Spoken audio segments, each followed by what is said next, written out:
땅의 모든 나라를 위해 기도하고 계십니까? 오늘 묵상 본문은 창세기 18장 16절에서 33절입니다. 말씀 살펴보기.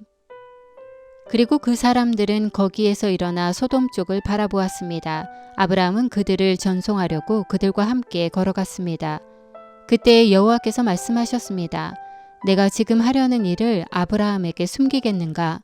아브라함은 분명히 크고 강한 민족이 될 것이며 땅의 모든 나라들이 그를 통해 복을 받게 될 것이다. 내가 아브라함을 선택한 것은 아브라함이 그의 자녀와 그의 집안 자손들에게 명해 여호와의 길을 지켜 의와 공의를 실천하게 하기 위한 것이다.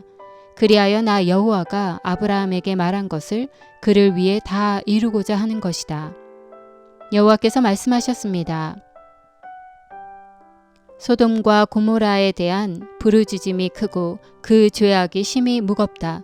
내가 내려가서 그들이 한 짓이 내게 들린 부르짖음과 같은지 그렇지 않은지 살펴보고 알고자 한다. 그 사람들이 그곳을 떠나 소돔을 향해 갔습니다. 그러나 아브라함은 여호와 앞에 그대로 서 있었습니다. 아브라함이 다가서면서 말했습니다. 주께서는 의인을 악인과 함께 쓸어 버리시렵니까? 만일 그 성에 의인 50명이 있다면 어떻게 하시겠습니까? 그 성에 의인 50명이 있는데도 그곳을 용서하지 않고 정말 쓸어버리시겠습니까? 의인을 악인과 같이 죽이고 의인을 악인처럼 대하시는 것은 주께는 있을 수 없는 일입니다. 온 세상을 심판하시는 분인 주께서 공정하게 판단하셔야 하지 않겠습니까? 여호와께서 말씀하셨습니다. 내가 소돔성에서 의인 50명을 찾으면 그들을 위해 그 온 땅을 용서할 것이다. 아브라함이 대답했습니다. 제가 비록 먼지와 재 같은 존재에 불과하지만 내 주께 감히 말씀드리겠습니다. 만일 의인 50명에서 5사람이 모자란다면 어떻게 하시겠습니까? 그 5사람 때문에 그 성 전체를 멸망시키시겠습니까? 여호와께서 말씀하셨습니다. 만약 거기에서 45명을 찾으면 내가 멸망시키지 않겠다. 아브라함이 다시 말했습니다. 만약 거기에서 40명만 찾으신다면 어떻게 하시겠습니까? 여호와께서 말씀하셨습니다. 40명을 위해 내가 그렇게 하지 않겠다. 아브라함이 말했습니다. 내 주여 노여워하지 마십시오. 제가 말씀드리고자 합니다. 만약 거기에서 30명만 찾으시면 어떻게 하시겠습니까? 여호와께서 대답하셨습니다. 30명을 찾으면 내가 그렇게 하지 않겠다. 아브라함이 말했습니다.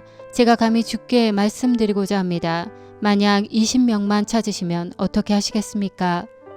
여호와께서 말씀하셨습니다. 내가 그 20명을 위해 멸망시키지 않겠다. 아브라함이 말했습니다. 내 주여 노여워하지 마십시오. 제가 마지막으로 한 번만 더 말씀드리겠습니다. 만약 거기에서 10명만 찾으시면 어떻게 하시겠습니까? 여호와께서 대답하셨습니다. 내가 그 10명을 위해 멸망시키지 않겠다.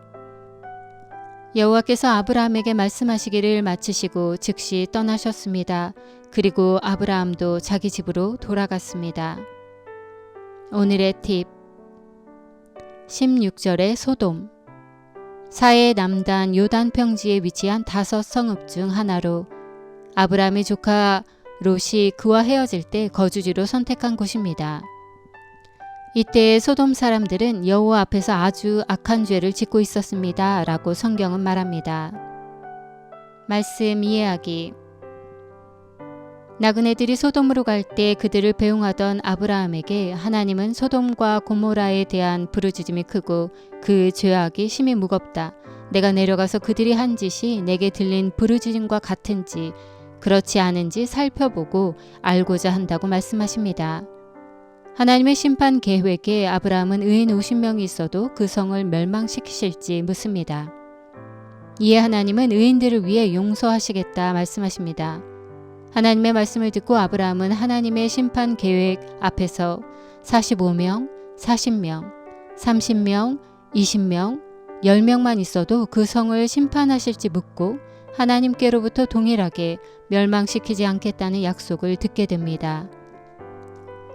오늘 말씀은 죄악을 심판하시는 공의의 하나님과 의인 때문에 그 땅을 용서하시겠다는 긍휼의 하나님을 소개해주고 있습니다. 그리고 이스라엘의 조상인 아브라함을 통해 이스라엘이 가져야 할 정체성이 중보하는 사람이라는 것도 알려줍니다. 하나님은 하나님을 가까이 하는 사람에게 자신의 계획을 알려주십니다.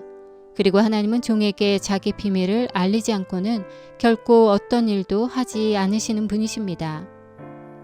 또 하나님은 예레미야에게 내게 부르짖으라.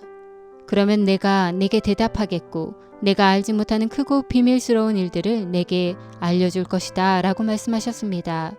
그러기에 하나님의 백성들은 하나님과 동행하는 사람들로서 그분의 뜻을 알기 위해 힘써야 합니다.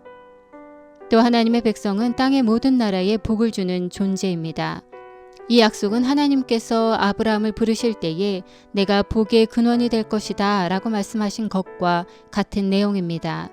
이 약속이 14년이 지난 순간에도 계속되며 더 구체적으로 드러나고 있습니다. 땅의 모든 나라에 복을 주는 아브라함은 심판 앞에 있는 소돔과 고모라를 위해 하나님 앞에 중재자로 서 있습니다. 이러한 아브라함의 모습은 아브라함을 믿음의 조상으로 고백한 모든 사람들이 가져야 할 정체성입니다. 하나님의 백성은 땅의 모든 나라에게 복을 전달할 사람으로 하나님을 가까이 하며 그분이 하시는 일을 알아야 합니다. 그래서 하나님의 뜻을 찾고 하나님의 성품에 맞게 기도해야 합니다. 아브라함이 소돔을 위해 구한 것은 심판하시려는 하나님의 뜻을 꺾으려는 것이 아니라 그가 알고 있는 공의와 긍휼이라는 하나님의 성품에 의지하여 기도한 것입니다. 그리스도인은 이렇게 하나님을 가까이 하며 그분의 성품과 뜻을 알고 기도해야 합니다. 말씀 따라 살아가기. 마음에 계속 품고 기도하는 나라가 있습니까? 세상을 다스리시는 하나님의 성품이 세계 모든 곳에서 나타나도록 쉬지 말고 기도하는 삶을 살아야 합니다. 말씀대로 기도하기. 선교지에서 하나님의 성품을 드러내기 위해 예배하며 사역하고 계시는 선교사님들을 위해 함께 기도합시다.